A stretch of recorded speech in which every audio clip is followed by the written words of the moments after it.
Welcome to La Ventanita, the Miami Herald food podcast. I'm the Miami Herald food editor, Carlos Frías, joined every week by my buddy over there, Amy Reyes, Hi. editor of Welcome back. Miami.com.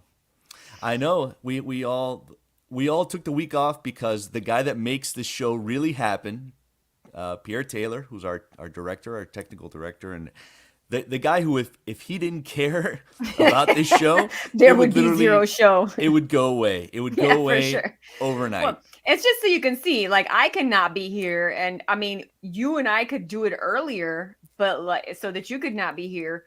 But if Pierre's not here, there's absolutely nothing to talk There's about. no show. There's no show. There's a show, and then there's no show if Pierre's not There's here. Pierre is here, and then there's no show. So shout out to Pierre. We love you, Brand. Yeah. So we're back, and now we have 2 weeks of goodies and stuff to catch up on. But we also have an awesome before we guest, start, so though, we can't go crazy. Before we start, though, I have to apologize to you because I have committed a crime against Miami neighbors. I can't forgive I offered you something, and then I forgot to bring it to you. I offered you my delicious avocados from my tree in my backyard. And I was like, yeah, I got a whole bag of them. I'll bring you a couple, Carlos. And then you know what happened was... You flaked is what happened. What happened was I had a box that I had to take to the post office, and my brain can't remember two things. So I took the box to the car, and then I got in the car and I left. And your avocados were in a bag on the counter, just waiting for you to get them. You know who didn't forget? Connie didn't forget. Connie didn't forget you. I told both you guys, hey, bring me some avocados. I got a hankering. I don't have a tree. I don't have anybody nearby whose avocados I can pilfer. And she showed up with like 2 of the 3 avocados. She was going to bring me 3, but one fell under the car. Rolled under somebody else's car or her car or whatever. And it's like, you know what? There's plenty of avocados. 2 is plenty. And the worst part is how much I sell my avocados. I'm like, you guys will never find are a not better... talking about those avocados. You will never find a better avocado than the one from my tree in my patio. One specific tree. The other tree, I'm about to chop it down because that tree gives garbage avocados. I'm not interested in them. But this one. I feel like at some point in the show you need to get a knife and cut it open so we can see. Oh, it's not right. What's in that. It's not right. It doesn't matter. You can sacrifice one. You have like 10,000 of them. No, are you crazy? No way, man. All right. Well, but I apologize. You know what? But you do owe me. You do owe me because I want to eat that avocado.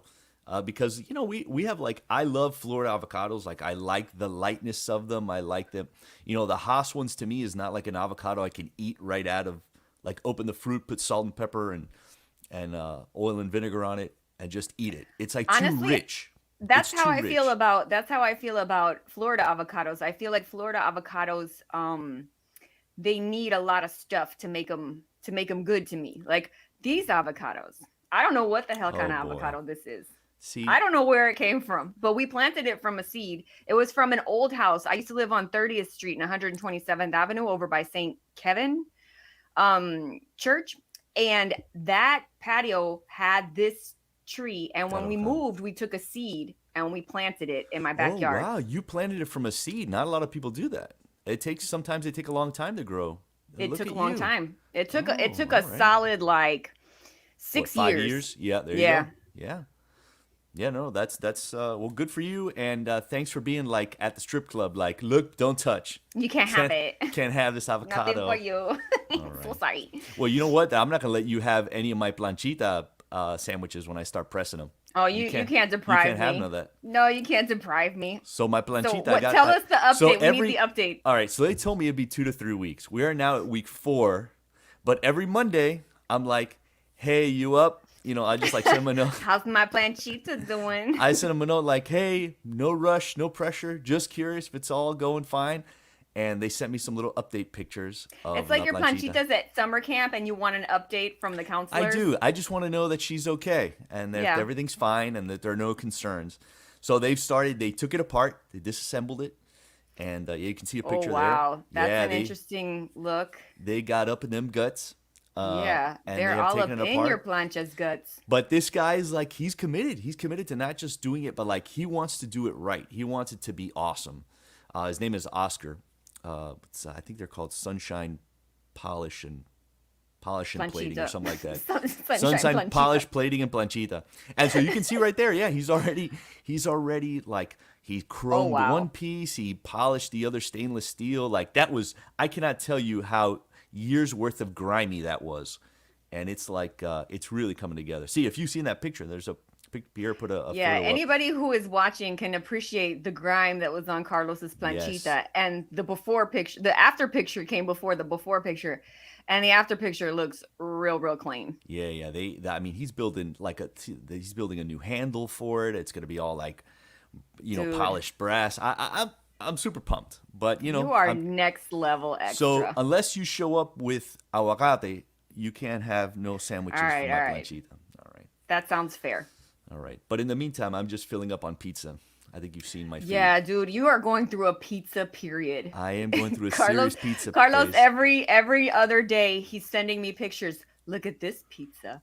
What was Mhm. the last one you sent me? Because you already got me hooked on the Vice City pizza, which is Yeah, like it's near me. It's near me in Kendall, so like I can go hit that place up and I can get my square elevated Buddy's pizza, a Detroit style pizza. But where was the most recent place that you went?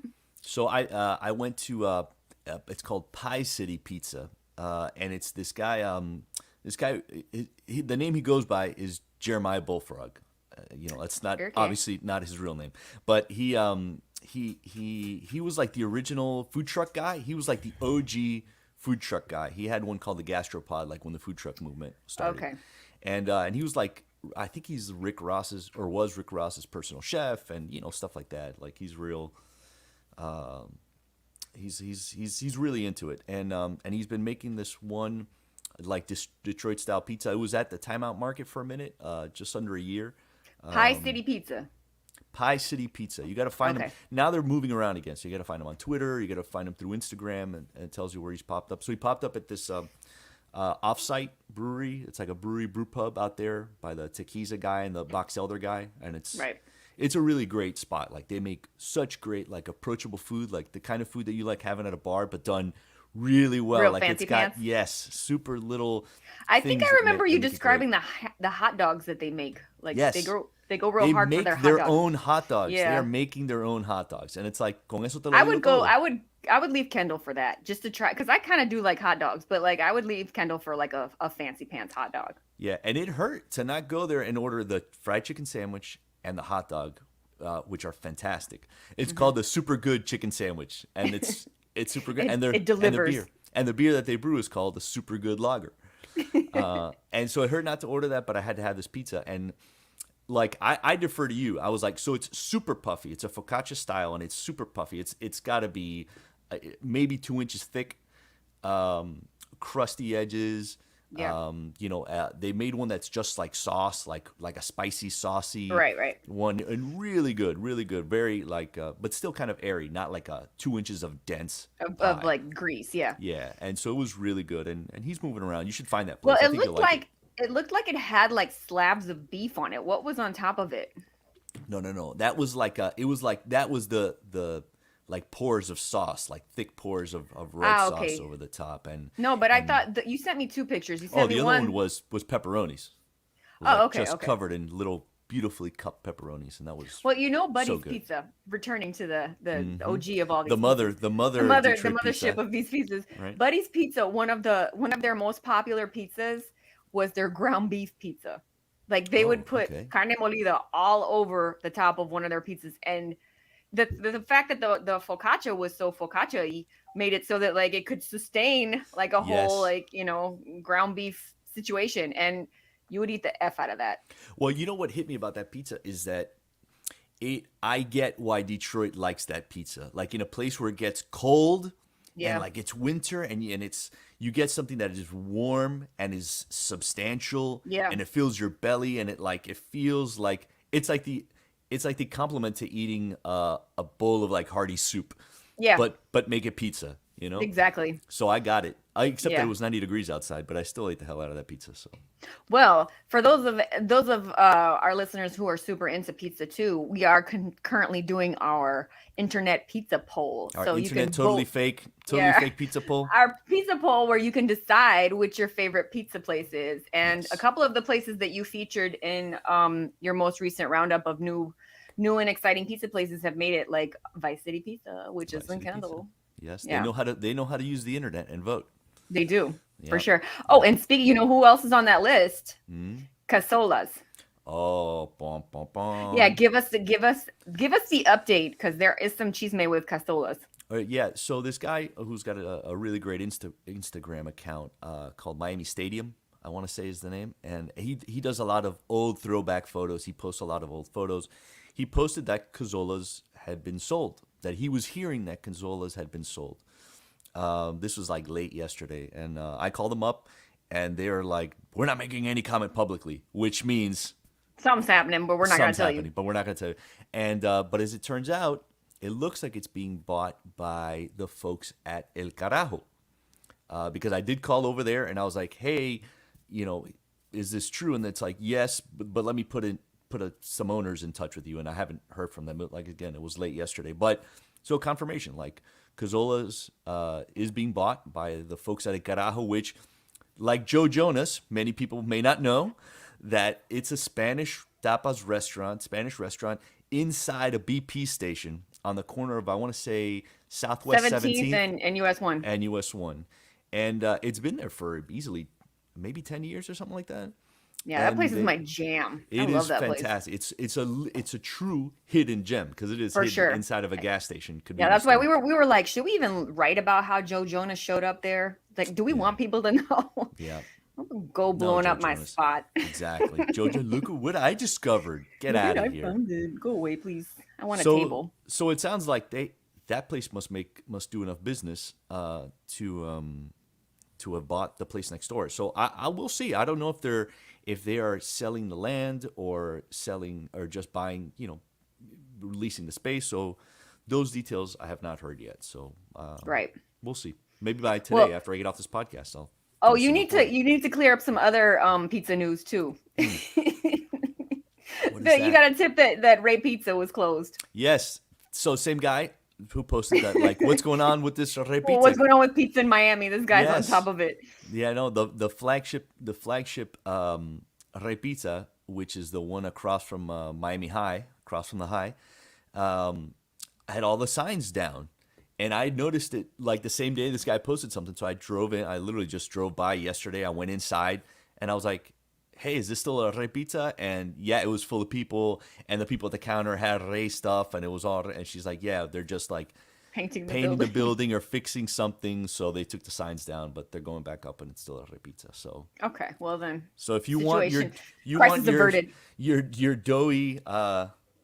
doughy Cuban pizza fix, that is One your day spot. when after I lose like 10 pounds or something, I will go to a Ray Pizza with you and we can discuss Cuban pizza because I've never been to Ray's Pizza. Yeah, Cuban pizzas.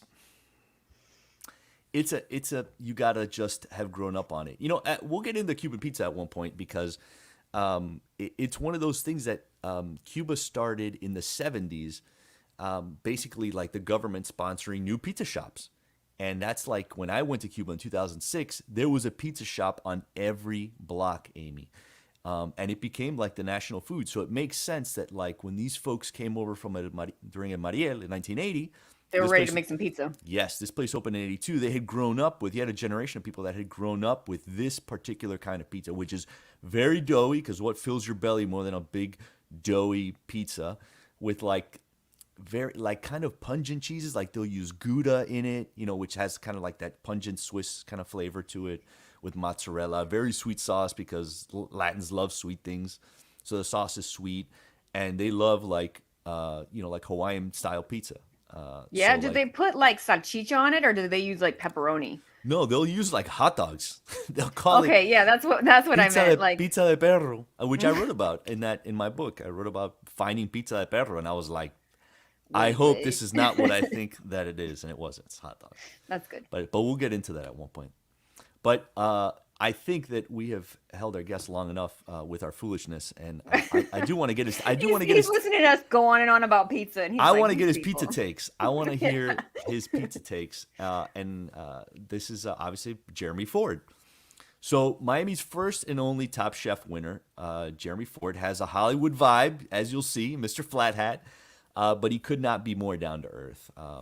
Before he won the Bravo TV cooking competition, and before he got his own TV show, cooking for celebrities, a show called Fast Foodies, it's on True TV, or before he was appearing on the Today Show, he was growing his own vegetables at his home in Jacksonville. And it was after his mom was diagnosed with diabetes. I remember he told me the story some years back. And that's how like really understanding where your food comes from and clean eating became part of his life. And like it got to the point where at one point when he was living in Davie, he had built this greenhouse where he was growing 50 different varieties of fruits and vegetables, like at his house. So that tells you how much that food has influenced his life and it's influenced his cuisine. You'll see it at his restaurants. And that kind of like being connected to your food, I think became a really big part of his life after his mother, he wrote about, who was adopted, found her biological family, and Ford learned that he had an Italian grandmother, a nonna, who taught him to cook Italian food at 14. And I'm super fascinated by it, and I can't wait to ask him. He recently just earned a Michelin star at his first ever restaurant, Stubborn Seed on South Beach. And he's expanding very recently with a couple new restaurants. There's a place in Palm Beach, inside PGA National, and one that he recently announced in Coral Gables. So I want to ask him and get into it all. So welcome, Jeremy. Hi, good morning. Great to see you, man. You as well. Amy, how are you, sweetheart? Good. to How see you doing? Nice to meet you. I'm great. Yes. I think Oh, this he's got his has cafecito. yeah. Nice.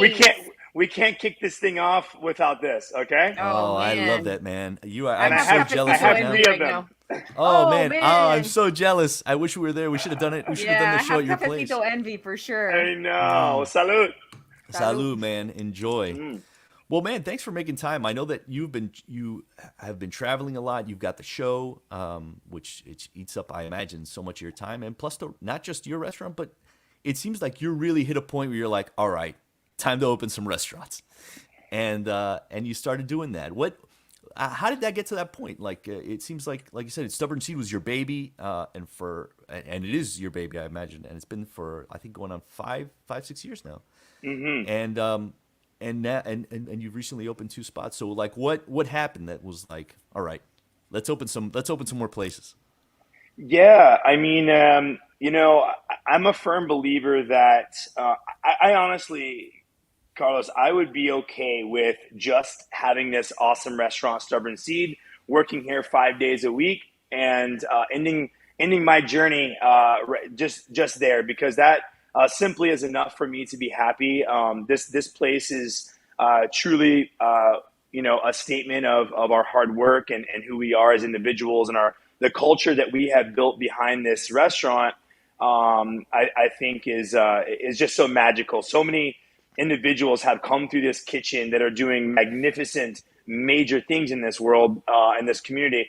I think is absolutely awesome. So, yeah, sorry to go on a rant there, but yeah, No, I man, love that's I exciting. love this place. Yeah, I love this place so much. But I think there is just so much of an opportunity for us to continue to share who we are to more and more individuals. How do we take this culture that we've created behind me here, and how do we bring this to the rest of not just the city, but the country? So I think that teaching people, mentoring people, learning together. I learn from these guys every single day, and it's just I want to continue to breed this mindset, and this champion mindset. So, yeah, I think I got a bug one day, and I said, you know what, I'm gonna stop saying no, right? Because Right. there's been offers for the Yeah, last that's three what and a I was half gonna say. years. Like, Yeah, I was assuming that people have, since you opened Stubborn Seed, and I yeah, remember when Kendall reviewed it, and he was like, "This is just the best restaurant on Miami Beach," and right. and I had been thinking the same thing. Like, why are you focusing all your attention on that, and why aren't you doing the thing that most people would expect you to do, which is like just blow up and like let's do all the stuff. Yeah, no, I'm a pretty simple dude, and I have 3 daughters, and I just don't want to be that dad that's never around, because I truly think that they're my heart and soul, and the reason I'm still alive, to be honest. They're that voice in your head at 2 a.m. that says, "Get your ass home," right? Mm-hmm. Oh man, so that's funny. Yeah. so I didn't want to expand out too quickly. I felt like this place really deserved 100% of me. And now that I have the team that I have, I definitely feel more comfortable. going out. We opened up Butcher's Club, which is up in Palm Beach Gardens, as Carlos mentioned. And that one was a big project. That's a 170 seat restaurant. Very very steakhouse vibes. But it was a very tough challenge for me to separate myself here and start to trust people even more. And I'm so glad I did it, because when I separated myself from here a little bit, it really showed me that it is possible to do this and continue opening restaurants and sharing the message of what we do. And I'm really glad I did that, and I kind of saw that through. And now that it's, she's my little baby, about 8 months old now, and she's doing very well. And I have a great team there as well. And it's shown me that it is possible, but I think it's got to be restaurants. If you're going to open more and more restaurants, just do it with diligence, right? Like, make sure you have everything set up and moving in the right direction before you consider doing another one. So that's why we went into phase 2 or phase 3 now of Beauty and the Butcher down in the Gables in South Miami. So we're ready. We're ready for one more. This is right next door to the Massage Envy, where I have a monthly subscription. So I will probably be. I'm getting one. I will be able to go. One. You know who you need to go to? You need to go to Blanche. Trust me, Blanche will set you right. Okay, cool. Yeah. Blanche, got it. Yeah. No, I mean that Amy's gonna be down there, like she's gonna get her massage and then get her grub on next door. I'm gonna get my grub on. So what's the concept of Beauty and the Butcher? What is the offering there? 2 things before that, Carlos. I didn't get a chance to tell you, congrats on your second beard. I mean, wow, that's it. I mean, enough about me. Wow. I mean, how'd that feel? No, it's nice it's a reflection of how great this community is to write about. Wow. I mean, really, that's it. It's very nice of you. Thank you, man. But yeah. But if anybody deserves them down here. Oh, my avocados. They look great. Like she should bring avocados to both of us, like to prove the greatness of those avocados. Well, now that he has a place he has a place cheated. that's closer to Kendall, I could bring him some avocados. Mm-hmm. The thing is that once I start bringing him avocados, he's gonna steal my seed and he's gonna plant them in his house, and he's gonna be like, he's gonna start harvesting them. That's right. It's gonna be what could be better than at stubborn seed than a stolen seed. But don't you remember that if you plant it from a seed, it's yours? Amy's stolen avocados. Stolen seed. New restaurant coming to South Miami. Stolen seed. Yeah. Nice. Jeremy, it's funny to hear you talk about your daughters. I have 3, and mine are 2 years apart. Except my oldest is in college already. Wow. My next one down in order is a senior in high school, and then I got another one in high school. How old are yours now? I have one that just went into 10th grade. She's 15. She's my firstborn. She started at St. Brendan, which we're really excited about. Yeah. Bro, right on. Yeah. Yes. So yeah. I remember when we talked when we were at, you were still at Matador Room, I want to say. You had not. Oh my gosh. Yeah, and you were talking a lot about how important that dad and daughter time was, like that balance of family time. And you mentioned it kind of just in passing there, but like you said, these 3 kind of saved your life. And in what way? Like you don't just say that without there being like a thing there that you feel that anchors you, Oh no, I mean, what I kind of mean by that is I've gone through some periods in my life that I fell into the Miami Temptations, and it was a very I've gone through some dark times, and they've always kind of been the light at the end of the tunnel for me to make me realize, like, hey, like, keep pushing, but don't forget, you have a bigger meaning in life, because this business will consume you, I think. And if you're not careful, there has to be something to ground you. And they're just that voice in my head that's like, like, have fun, but remember, this is you're our leader in life until we're 18 years old, and you know how it is forever anyway. Yeah. But just I've made a lot of mistakes, but they've definitely been there to help me make better decisions along the way, and I'm just so thankful for them to remind me, that this business is great, and I love all the people, the dining, the going out, hanging with friends, but there has to be a balance, like you said. Life is balance, and they're that for me. Yeah. Yeah, I think about conversation that we've had on on the podcast before, like with Mike Beltran, who was like, I got to cut back on my drinking, and he went cold. He went like sober, really sober for like a couple. Yeah, I I want to say noticed over a lot a year of or two. a lot of the guys we talked to, yeah. like they all kind of got into hobbies too that were like they could refocus their energy. Like Yes. Mike Beltran got into his karate or something. He was into like He's Boxing. boxing. he got Yeah. into boxing, and then yeah. and then Kush he's been like a triathlete lately. Yeah. You You did jujitsu the last time we talked. Yeah. You were getting into it, right? Oh, no. I've been training for almost 15 years, 16 years now. Wow. So I'm actually up for my black belt this year. I hope to get it because it's, Oh, wow. Yeah, That's it's no small feat, man. That's awesome. No, and what's That's funny exciting. is a lot of people who don't know about martial arts is that like you can get a black belt in Taekwondo in 2 years. No offense to them, but jujitsu is a very long journey. There's only 5 belts, and I've been training for 15 years and I'm still a brown belt, right? So it just goes to tell you, I train competitions, I travel, I fight 3 or 4 days a week.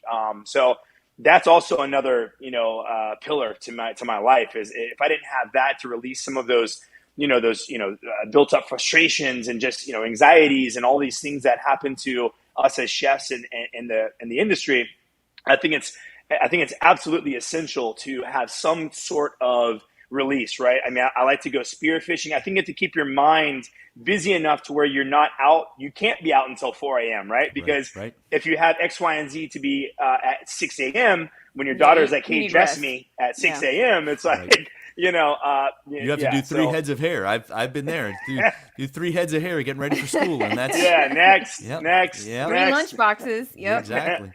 Yeah, I remember Anthony Bourdain was doing jiu-jitsu for a long time. Yes, I trained with him, bro. Come on, bro. I trained with him, what dude. was that like? Oh my God, dude. Because when he came to town. Tell me, Yeah, when he came to town, dude, I was at Fight Sports, which was off 2nd Ave, right? And down here in Miami Beach, across the bridge. And I was there just training one day, and then I see our professor who, from Fight Sports, he was over there doing a private lesson, and I'm like, dude, that guy looks like Bourdain. And I obviously was like, it gives me goosebumps right now just talking about it. So he was over there, and I was like, dude, I got to get a match with this guy. I was like, I don't care if I get in trouble. I was like, I can't leave without at least a quick 2-minute thing. So when he got done his private lesson, I was like, man, I'm a huge fan. I didn't even have time to take a picture, which I'm so bummed about. But I went up to him, and I was like, man, I'm a huge fan. Can we get a quick roll in before you leave? And he was like, yeah, for sure. And I kicked his ass, man. It was awesome. Yeah, I was like, and I was being gentle. But yeah, that will go down in my books, man, right? For sure. I think that's better than a picture. You're right, Amy. You're so right. Right, to hear the squeal of submission, to hear the lemon. I crushed him. Did you submit him? him? Yeah, like 4 times. Oh my God! Oh, so he was like tapping out and stuff. stuff. A submit is like either submit or you will pass out in my arms, and not in a romantic way. Did he have to say a safe word? He was like, peaches. That is a wild story, dude. That is a wild story. Did you ever have him at the restaurant, or because that's really close to you? No, I didn't, man. And if he did come, I don't think he would have been waving his arms around telling us he's here. Right. Just because of how busy and how famous he was, and rest in peace, man. What a guy. What a guy. Yeah. What an incredibly honest and thoughtful guy. I remember reading that he would go to like wherever city he was in, he would do that. He would try to find a dojo and try to get a workout in there, because like there is something about like, I know if I don't exercise every day, if I don't do some exercise, and that's as simple as like take the dog for a 45-minute walk. Like if I don't do something. Yeah, we call that Carlos's old man walk. That's my old man walk. I take my dog on an old man walk. If I don't do at least that, I feel not right. I feel kind of lethargic, and my brain doesn't work as well. And do you find that it does something similar for you? Like, Kind of Oh wakes up a yeah. part of your brain? Yeah, I mean, I usually train either at 6 a.m. for the six like the morning class, or I'll do noon. The problem with the noon class is it puts me into work a little like past my end time, because I live down in like Palmetto Bay. So for me, it's like if I leave jujitsu at 1, I go home and shower. It's 1:30. I'm not even here until 2, and it's just weird, I don't like. I like getting here a little earlier, to have more time with the team. So, but yeah, if I don't train, man, my mind doesn't work right. Like you said, it's something happens up here that just sets the day I think it's also a natural energy level booster, Mm-hmm. right? Because coladas are great, but in 45 Yeah. minutes, You you need need some another one. oxygen too. But have you tried Yeah, choking out Anthony Bourdain 4 times? yeah. That will give you the rush of all rushes. So you're like in the southwest Miami guy now. He Look at lives you. in I've been there. Southeast Kendall, aka Yeah. Palmetto Bay. East Kendall. East Kendall. So do your kids go to Southwood? No. Maddie, my oldest Madeline, did go to Southwood Middle. Wait, no, no. She went. God, where did she go now? It's been 2 years. Yeah, No. that's it. So You're bringing. the littlest one is at the other Catholic school. They both went into new school, so I'm still Yeah. overwhelmed. Yep. I know that feeling. It has been a nutty. The last 2 weeks has been absolutely nutty because we took her out of Palmetto High because we were like we weren't digging it. Yeah. There was a lot of issues going on, a lot of fights and just weird stuff. So I was like, all right, we got to get her out of here. So then we went to St. Brendan, and it's been a tough 2 weeks, the adjustment. So, but yeah, I love Palmetto Bay. I love my property and space. And yeah, I love it down there. I'll drive 45 minutes any day to live down there. Do you ever go like from there south? Do you find that once you get further south enough, you start trending to figure out like what else is down here that I don't have to drive across the county for? Because I think about like the barbecue pits in Gould's, things like that. Like the taco shops, the Mexican restaurants that pop up on little street corners and stuff. The fresh fruit that you get. Did you ever hang out at Collie Square? He never Go to the had No. tea room with the girls. No, You should take a don't- girls there. No. Don't Oh, that's do that. cool. Actually, Yeah, it's it's a nice. tea room. They might actually really like They that. get into it. It's super. Yeah. Yeah. Oh, I gotta go. Are you? So I know that like fruits and fresh vegetables are so like at the core of like how you try to cook, which it's like we were talking about this really before a lot of restaurants were down here really kind of highlighting vegetables in a way that wasn't like we're plant based, but you're doing it in a way that made sense. Tell me about how that started, because I know you mentioned that it was like your mom being diagnosed with diabetes growing up was a big thing.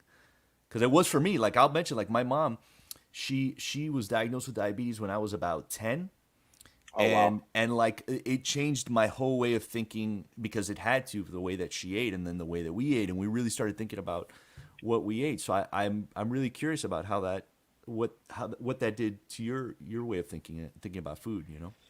Oh yeah, I think that was a big part. Because we had gotten news that she needed to change her diet. Like, I mean, immediately. You know how that goes. Yeah, If you don't overnight. if you don't cut out sugars, things that create sugar in your body, flour and all these breads and all this stuff that create sugar. It was very tough because she's so stubborn. She was a stubborn woman. And it was a time where we had to all come together as a family and really start to say, okay, what's in our refrigerator, right? Like when we open this door, what is in there for her to be tempted by, that we can all start to change and change how we are and how we live.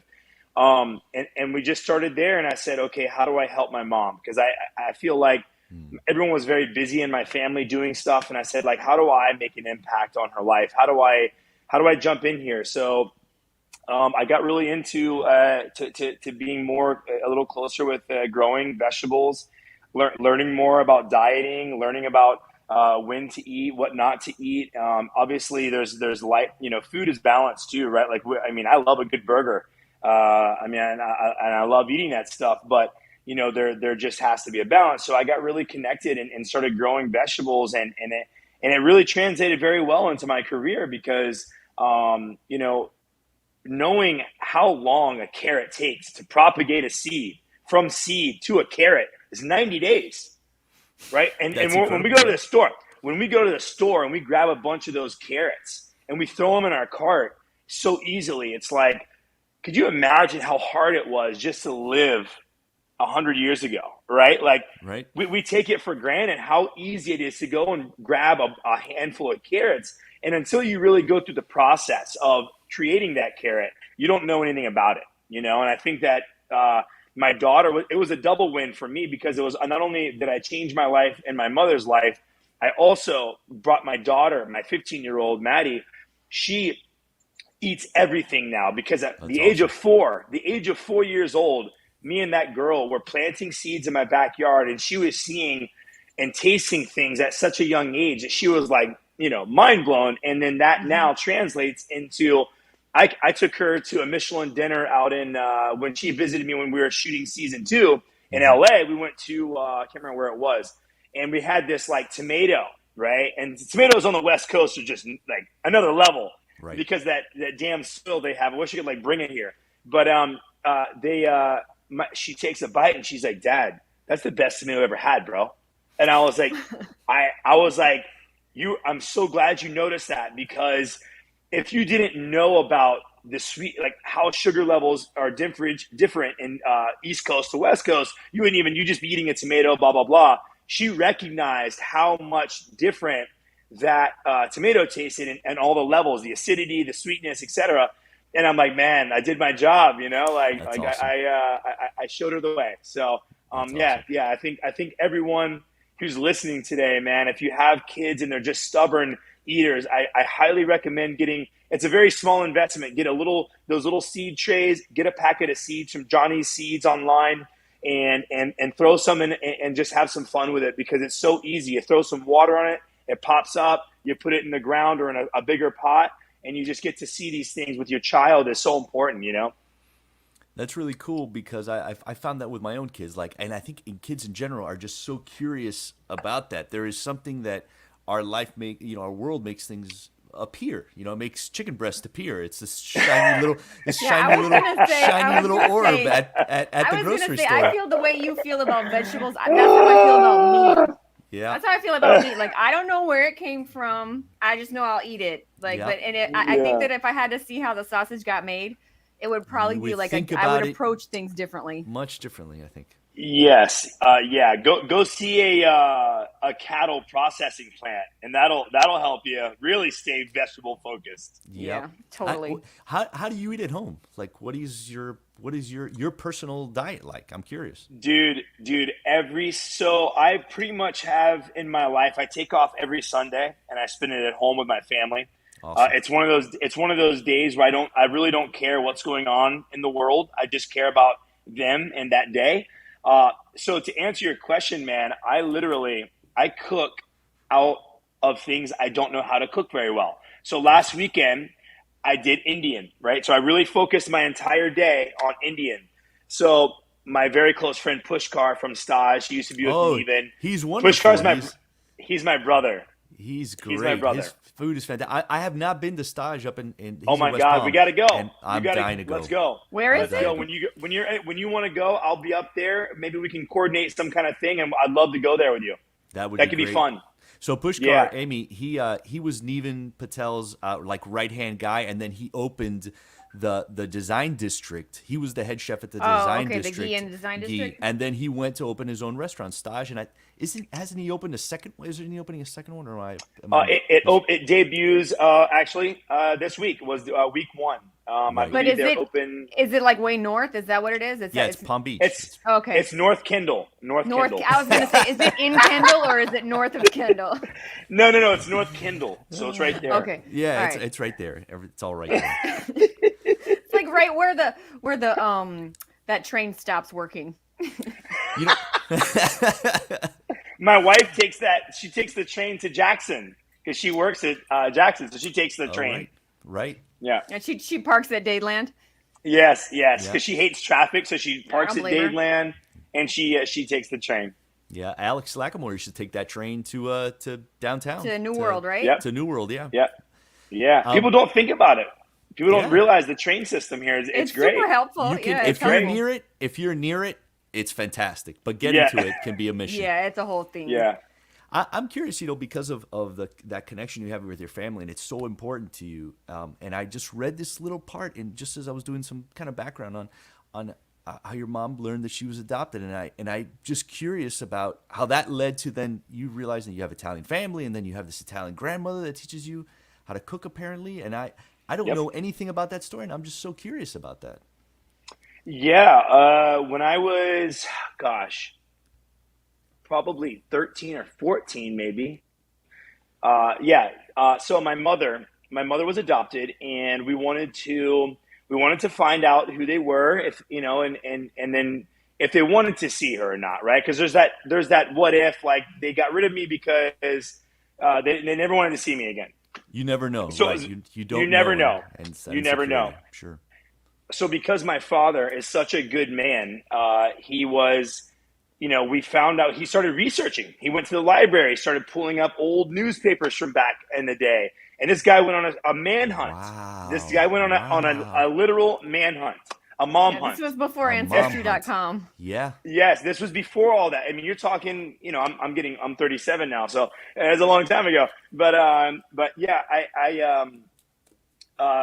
so my So dad he ended up went to the finding archives. out. Amazing. He went to the archives. We found out that she was on the West Coast in California, up in a town called Carmel, Carmel, beautiful. California. Carmel is It's actually beautiful. that's actually where what's his name lives, but Clint Eastwood has a house there. I don't know Oh, why I right. know that. Anyway, I love Clint Eastwood. Anyway, so we went to Carmel.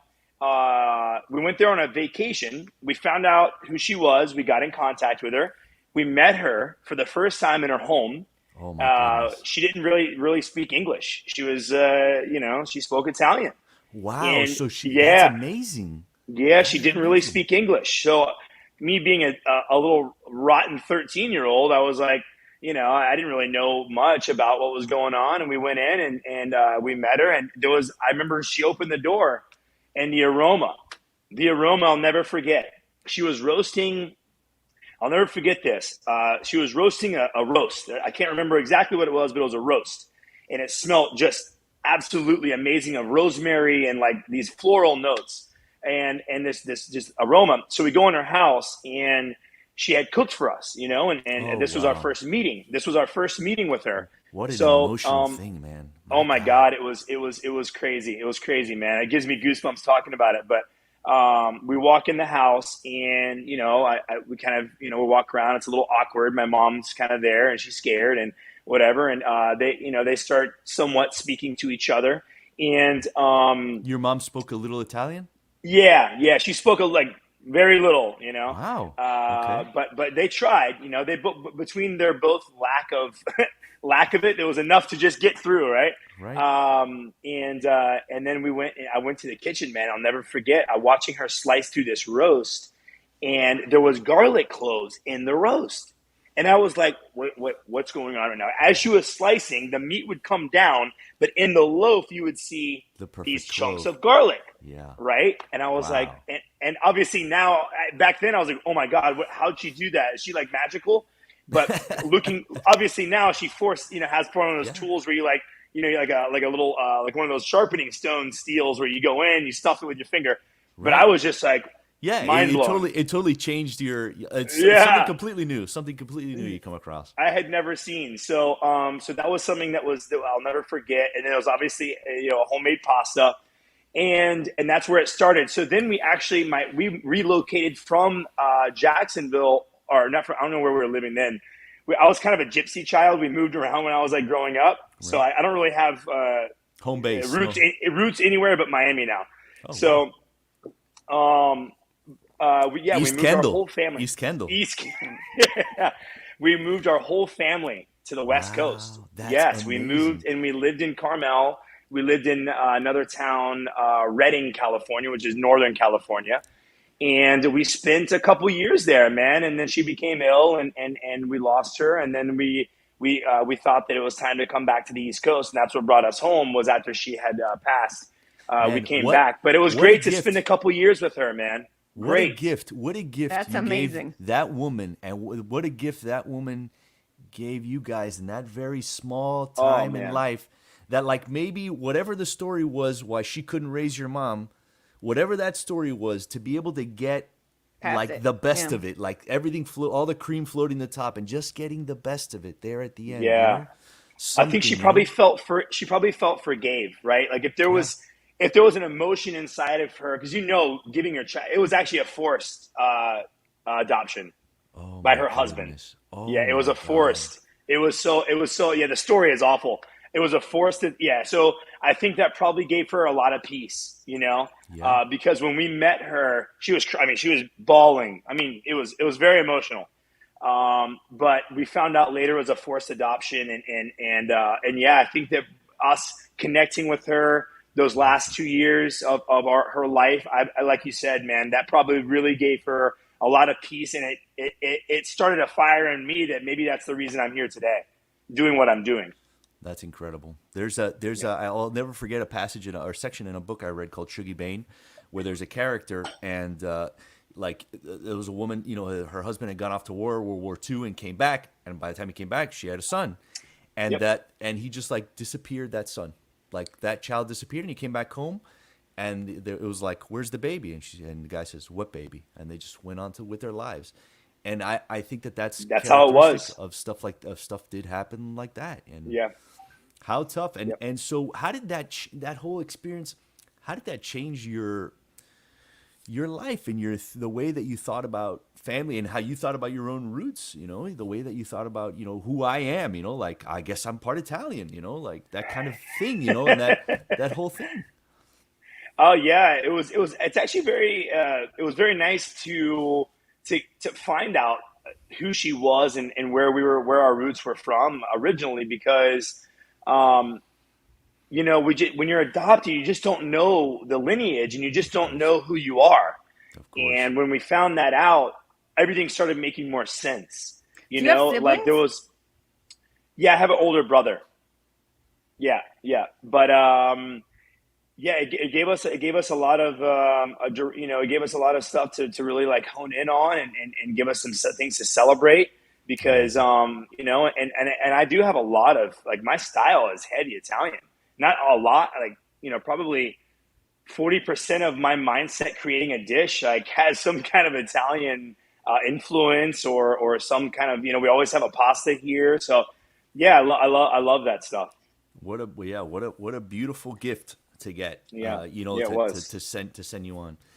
And Yeah. so tell me about like how then you go from like having that kind of growing up to like did you like go to high school in California? Did you come back here? What, like where did you I like did some school become a there. man, so to speak? Yeah, I did some school there. Then we moved back to Florida. But yeah, I had like a weird raising lifestyle. So, I hola. um, You have people pop yeah, into the restaurant People and are say, just "What's showing up?" up now. Is yeah. it lunchtime? She comes and gets all the money. She's our gal. Oh, I was She gonna takes all say the that's. money. I was gonna say, are you sure that's not your $3? Because I was gonna say, who give that's who her a plays the role weapon. in my house. Better She's give her a like weapon. they come and they get all the money, and that's how that works. Yeah. So like, when did you start cooking? Like, what is the thing that like professionally, like, oh, I'm gonna do this professionally? Because I honestly, before like Top Chef, like that's really when you came into, I think, a lot of people's like knowledge base, like, oh, here's this guy. But before and after that, I think you worked for D Max at one point, who's like the godfather of everybody who likes seafood and pasta, basically. Yeah. Like, how did you get into cooking? Like, what is it that made you decide this was a career that you wanted to pursue? Well, once we had met, Anita, I started to find a love for Oh, cooking, wow. just spending time with her. So Anita was her name? yeah, yeah, and it was funny because when I came back to Florida, that's all I thought about. Like Wow. me and my father, like every time I could get in the kitchen, I was just like addicted to it. And then I Awesome. started watching Emerald, Emerald Live. I don't know if you remember that guy when Oh my God. he was Of the course. king. He The was the king Godfather. of he's the godfather of like inspiring me. So What was his I little got catchphrase? Bam! What did- bam. Yeah, yeah, yeah, yeah. No, He, he had a bunch of other little ones. What was the? He had a million butter. He'd catchphrases. always talk about butter, Butter. Yeah. Garlic. He's always like the garlic guy. But yeah, he was a big influence of me visually. Once it became part of my soul and my insides of what I wanted in life. What's crazy? I got to tell you a funny story. My father and I made a fake ID so I could go get a job in a real kitchen. How Come crazy on. is Oh, that? how funny. I swear to you. You and the fact that it was you and your dad. Me and is my insanely dad, dude. Amazing. Yes, he should go to prison for that. No, You should not. You No, should that give was- him everything you have because he Yeah. made You you. did it, man. Yeah. How did that Yeah, go? we What did was it. the job? What was the job and where? Yeah, at the age of 15, I believe, I was too young to be in the kitchen because of the some stuff. So we Child had to labor change laws. child labor laws. Some Yeah, kind of like child that. labor. yeah. So me and my dad, we made this fake ID, and I came in as I think I was 15, but we made it to where I was 18. Yeah, I was an 18-year-old ID, and then I got my first job. Jeremy in the McLovin. kitchen. That's hilarious. So yeah. Where were you working? we What was made- the kitchen? What was the job? And where? This was a place called Lighthouse Grill. It was a restaurant on the water in Jacksonville. Yeah, okay. And I was able to go in the kitchen and peel shrimp and use I was knives gonna and say, you better not get a fake ID to be in the kitchen washing dishes. I hope you. oh no, hell no. No, I wanted to do something. I wanted to get my hands dirty. Awesome. So at the age I've been working literally full time since I was 15. Amazing. Full So time. for you, since this is something you've been doing for so long, like, what does the Michelin star mean for you? That I can die in peace, Amy. And East That- Kendall. That was the flowers. They gave him his Those were the flowers. That was Yeah, the, I can die. No, it's one of those things where literally I can die in peace now because, that was one of those goals growing up because, you got to remember my whole career has been Michelin. I worked at L'Orangerie when I was there. It was a 2-star restaurant. That was because I left here at the age of 17, I left Florida. And I dropped out of high school at 10th grade. I knew what I wanted. I was That's I didn't amazing, care. Jeremy. I didn't care about anything. I was like, food. I don't care. I got in my car. I was like, I love you, Mom. Love you, Dad. I'm out of here. And I got on the road to California. And that was that. I went out there and that place, you spend a couple of years out there. And I think that it wasn't just spending time in California. It was the era in which I spent it in, right? You're talking a time where these guys were still brutal back then. The era we're in now, you couldn't get away with, hitting me in the face because I overcooked a haricot vert. You know what I mean? Wow. This was a time where there was a lot of violence in the kitchen. It was a very brutal era. I'm so glad we're over with that nightmare because I still have PTSD from that, I bet that sounds Yeah, horrible. yeah. That does sound I have really rough. I have a subscription to Xanax because of them. But It arrives But- every 30 days. yeah, there's a reminder every day. But I think that time out there really molded me into who I am. And to answer your question, it's it was just Michelin, right? Everything was you fight for the star, you die by the star, you live by the star. And coming back to Florida, because the reason I left and came back was my mother had gotten ill, right? So once my mom got the diabetes thing, I was like, oh wow, I got to come back and because she wasn't doing well with it. She had diabetes for a long time. It was getting worse. Nobody was doing. I felt like nobody was doing shit at my house. I was like, we've got to do All hands on deck. something. Yeah. Because everyone was scared to say no to Mom.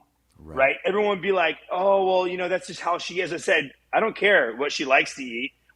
We have to change it, Right. and I came back and I made it, I was the son that was like, you're not eating it. Okay, we're the bad guy. It's funny. I'm because the bad guy. When my mom got diabetes, also, I felt like I very much identify with what you said, where it's like you're this little kid, but yet you feel like it's your responsibility to make sure that this person. There's a switching of roles there. Like as a little kid, you're generally so powerless, that you find the ability to Well, find also the way to think how help in hard these it ways, is. you know? Think how hard it is to change your habits as an adult. Yeah, That's really tricky. Like it's yeah, very difficult to it change really habits when is. you're older. It's It easier really almost is. as a child for you to just be like, this makes you sick. But when you're older, like if somebody told me to stop drinking coffee, I'd be like, yeah, I'm just gonna die. I'm just gonna die. That's what's gonna happen. We're dying. So you came back and were like that. It sounds like towards the end there, that's what got you back to Florida. That's yeah. I probably would have stayed out there, not forever, but I would have stayed out. I would have liked to seen through a couple more years, maybe, and spend a little bit more time. But I spent about almost a year and some change at L'Orangerie, and then I went to Patina, which was another. I mean, Joachim Spichal was one of the baddest mofos on the West Coast. I mean, he ended up selling his brand in Vegas. I mean, he had a huge brand of restaurants, but yeah, I spent another year there, and then I got the call that she wasn't doing well, and I'm like, all right, I'm coming back. So I came back. I spent about another, I don't know, probably a year with her, and got her. I was miserable too, though, right? Because I was working in Michelin star restaurants, and then I came back to Jacksonville, and I'm like, what am I going to do here? So it was funny. I spent a year working in construction with my father, dude, and a little less than a year, yeah, because I was like, because I needed to be in Jacksonville, and there I was like, I can't go fry shrimp, like coconut shrimp somewhere. So I was like, It was better to be completely out of it. Just don't make me. I don't want to watch. He didn't want to watch. He didn't want to watch. I can't watch see what none you're of doing. this. I can't see it. So I did construction, and I bit my tongue every day. I woke up and I put my equipment on, and I swallowed my pride, and I said, this is bigger than me. It's for my mother, and I'll do it until we're in a good place. And I spent a good, I don't know, man, probably 6-8 months just on her every day. And then I got the bug, man. I had the itch. I was like, I gotta get back into my love. So I started looking. I was like, how do where can I find a place that has all the culture and the food without being in New York or in San Francisco? And I said, what's the closest thing where if I need to go to my mom's aid, it's close enough, right? Like, and I said, Miami. Miami's the place. It's got everything I'm looking for. It's got opportunity. It's got everything that I need to be able to still be in close enough reach where I can still see her if I need to hop on a plane or a 5-hour drive. And I'm getting the best of both worlds, and that's what brought me down here. And that you were at the Dean Max. Max. Yeah. I went to Dean Max. Oh, Dean Max. Yeah. Okay. Dean Max brought me down in 2008. 2008 is when I started with him, and I was with him for about 5 years. And I grew with him. We opened up restaurants together all over the country. We opened up in Cayman Islands, and it was all, man, he had me, traveling with him, and it was the best opportunity to be a part of that stuff. So I want to say that like people that cook for him, like Lindsay Autry, who owns the regional. I want to say Timon Paula Baloo, De Silva, Paula De Silva, Pushkar, Neven. Let's see. There's more. The list goes on. It's this ton of this guy's like this. I don't know what he is. This kind of this chef master, like where he just turns like everybody that works underneath him. Did he have what was his touch? Was it different than like the slap you in the face guy for overcooking green beans? Like, what is his style like? So it was I'm so glad you asked that question, because when I met him, I had only seen psychopath chefs that need to be on medication. Wow. And when I came to meet Dean, this guy's like surfer dude, like super relatable, like as kind as can be. And I was like, wait, something's wrong. I'm like, wait, something's wrong. This guy must have like a dark a skeleton in his closet or something. He's got something in the basement. Yeah, he's got something. So, and he was this guy who just grew up with a different mindset, and he treated people with respect and dignity. And he knew about the relationship that chefs need to have to their farmers, fish purveyors, and that is something I never ever taught anywhere else in any restaurant, because no one shared that with me. And he really brought me, I mean, he literally took me to farms introduced me to everybody. Swank Farm, I had no idea what Swank Farm. That was the beginning of Swank Farm, pretty much. That was when they opened. So we were a pillar. So Amy, Swank Farm in Palm Beach County, it like grows an incredible amount of vegetables, of produce for just about every restaurant in that whole county and down here. Like they bring stuff down here. They do dinners at the farm with, they bring in chefs and they do dinners at the farm.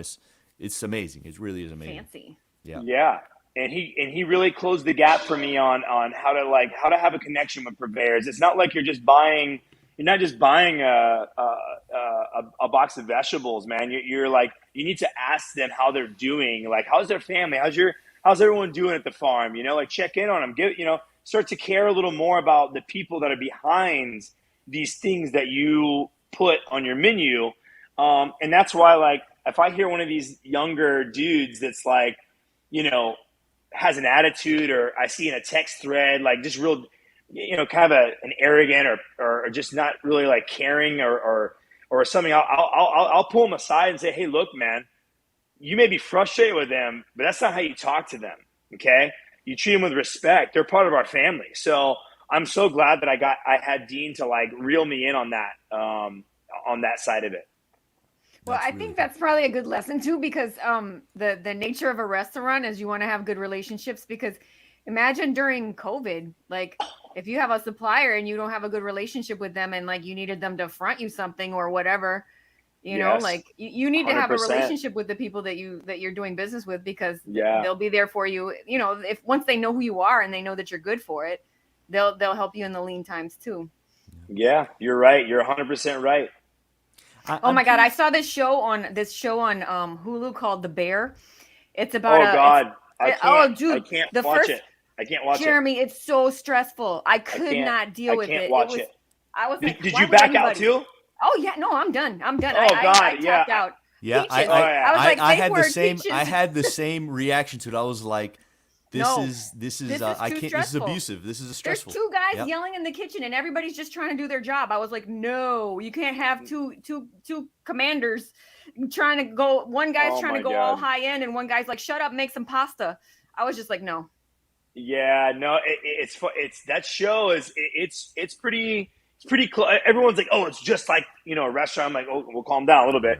But, it's exaggerated. It's exaggerated, but it's exaggerated in the wrong direction, because for me, it just brings back so much of those stress, man. Yeah. Those bad times. And I'm glad that things like that are coming out, because it's also a visual piece that people who weren't a part of that era, the old school era in the kitchen, that you saw a little bit about. And I hope that people understand how grateful they should be that we've evolved into what we are now doing, and caring about people and making sure they have family meal every day. Like this is the era of like the best era ever, I think, that we're going into for hospitality industry. But yeah, I mean, it's definitely, that was like a view of a day in the life back then. Yeah, that was rough. 15 minutes in, I tapped out. I was like, I tapped out. Man. Yeah, I'm good. I'm curious how you balance then, like this very kind of holistic, life that you have, and you're very connected to your kids and your family, and then like also doing TV things. Like that's very like I asked Amy at one point, I was like, does Jeremy want to be a TV star? Like, is that because you're on Top Chef and then you're like on this, but I'm like curious. Oh, like, and then he's got that one show. Oh my God, that show the show that you're on, the Fast Foodies. That show seems so labor intensive, because really you does, have to man. bring so much creativity to it. It's not like this where we just talk for an hour. It's not like they're like, here's some ingredients, make some food. Like, you literally have to study, how do I create the flavor palette of this thing, and then how do I like make it into a gourmet thing like that. When I watched that show, I was like, they had to do so much work just before the filming of this that I don't even know how you got through it. Yeah. Oh yeah, it's very hard to balance because that filming is shot in like downtown LA. So I'm gone from my family for about a month. Oh, it's wow. a month because when we shot the first season, you're talking in the middle of the pandemic, like where filming was a nightmare. Yeah. I'm talking like we had 2 to 3 COVID tests per day throughout the day. We were all in bubbles, right? So like you would have your sound guy, your your camera guy, right? And we were in a bubble, so none of us were allowed to leave. It was a nightmare. It was a nightmare. And it took way longer. Entertainment terrorist cells where everybody's separate. Oh my god! Doesn't know what's going on. With oh the my other god! One. Yeah, and it was very, very difficult. But through it all, when the cameras came on, we had to perform. It's very, very tough. But it was shot in a time where it was perfect. My restaurant closed per pandemic rules and CDC guidelines. And then I got the call. They're like, hey, your show got picked up. Because we shot the pilot like 3 years ago, right? Oh, wow. And I just thought it was over. I'm like, I get a phone call one day and they're like, oh, by the way, congratulations, you got picked up. And I'm like sitting at my house like scared to breathe air. I'm like, oh God, now I have to do this show. and then I was like, okay, well, I guess my responsibilities at the restaurant aren't very useful right now. So, right? Yeah, so I was like, perfect timing. So we went and filmed. So I never stopped cooking. To answer the question, everybody else stopped cooking at their restaurants for pandemic. I didn't stop. I went and cooked for TV, Yeah. But it's very hard to balance the both, for sure. That show is fun. That's a fun show to watch because it's like it takes all of your Season 2 is my favorite. Yeah. Season 2 is my fun. favorite. Yeah. And it seems like, you have the right personality for it. Like this is the culmination of you, like in the sense that a guy who really is gifted at his craft, but then also has this personality. Not everybody has that where you can be in front of the camera and feel relaxed. I think what it does is it shows that he can take, a classic American favorite and then he can spin it on its head. Like he was like making like foam out of like that tasted just like a pickle from McDonald's. Like it was like a whole nother level. It was like, I'm gonna make this au jus and it's gonna taste just like a Wendy's Frosty. It was and some of that stuff was like surprisingly crazy good. I was shocked. I was like, wow. I was hooked. I was like, look at that. I'd eat the hell out of that. I'd eat the hell out of all that stuff. That show was fun. Cool. Well, I'm so glad you liked it. Well, I think what we learned is that Jamie Ford is a Renaissance man. He is. A man of many talents. A man of many talents. But, and really, Jeremy, getting to have this conversation with you and talking about some of these things that I've been curious about for a long time, I think this has really been one of the most fun shows that we've done. For sure. And I agree. Yeah, I know that because we don't even want to let you go. I know. It's like I'm looking at the time and I'm like, we should probably let him go, but yeah. Why don't we do episode 2? We'll do episode 2 next time. We should do a part 2. We should do a part 2. And in between, we're gonna go to Stubborn Seed and like gorge ourselves. For sure. Yeah. But listen, but before we let you go, you got to play our game. We ask every guest to play a food-related kiss, marry, kill. So, and because you're a Miami guy and you've embraced Miami, we got to ask you to play with cafecito, croqueta, and pastelito. If you got a kiss, marry, kill, one of those three, and I want to hear which you come down. God, that's a hard one, dude. It's not called kiss, marry, marry, man. You got to kill one. It's not kiss, kiss, kiss. It's not kiss, kiss. The kill rules the are the rules. Kill the pastelito. Okay. Why? I don't need them in my life. Okay, I want them in my life. I do not need them in my life. Oh, that crispy, that doughiness. Oh man. So, but it's the only one that's real. Well, I guess the coffee has sugar, but right. All right. So pastelito. No. When I get these, I do half sugar. Oh, okay. If you tell them half sugar, that's the guy. That's the one. That's the place. All right. That's it. Where do you get your cafecito? Is there a specific spot you try to hit? There's a window next door. Perfect. Yeah, Perfect. yeah. Wait, where are you at right now? Are you at Stubborn Seed? Yeah, I'm at Stubborn today. Yeah, Perfect. yeah. Perfect. All right. Okay, so who are you marrying? kissing and who are you marrying? Croqueta or cafecito? What's it gonna be? What can't you live without? He's concerned. He must have a real affinity for croquetas, Carlos. Yeah. He must really like them because he's already got the cafecito there. That's the thing that's there. Kiss the croqueta. Kiss the croqueta. Have you done croquetas at Stubborn? Are you we have done versions of them. But my new spot, Beauty and the Butcher, down in South Miami, you will see a little bit more. I will do a little spin on a couple things that are that I fell in love with since my time in Miami. I have a cool yuca dish that I'm very Ooh. excited to do, and I can't wait till everyone tries it. And there's a couple more like little surprises to come, but Oh, I'm excited. yeah. I mean, and I have a great chef coming on board there. I'm actually taking my exec sous chef from here, Juan Vieira. He's been here R&Ding for me for a long time. He's been a great asset here, and I'm sad to see him leave here, but I am excited to share him with South Miami, and he's really gonna bring a cool flair to the restaurant. So That's Nice. fantastic. We're excited about that. So that means that you are marrying the Cafecito. cafecito. I do. As the Yeah. guy that the man showed up with three. Here we go. The man showed showed up up with with three three- cups.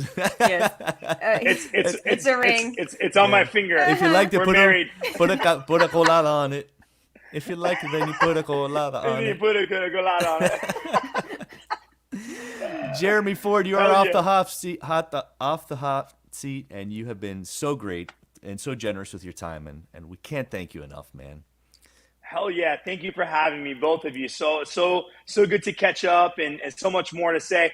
I'll see you up north for stage whenever For you're sure. ready. Let me know, North and Kendall. we'll plan We'll it. be up in North Kendall. Yeah, we'll be at North Kendall, his North Kendall location. But yeah, We'll do until that. next time, I love you guys. Thank you so much for having me on today. Thanks You're the for best, coming. Jeremy. We Thank you, appreciate brother. it.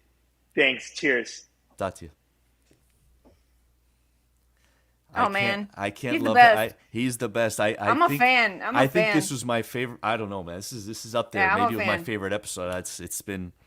All right, He's so wonderful. He's I'm so gonna wonderful. have to go to his new place now because it's Yeah. close. It's in the area, the radius of miles from my house that I will go to without And it sounds like a place that's without going to be. complaining. It's going to be like a more Miami place in the sense that it's a little bit more.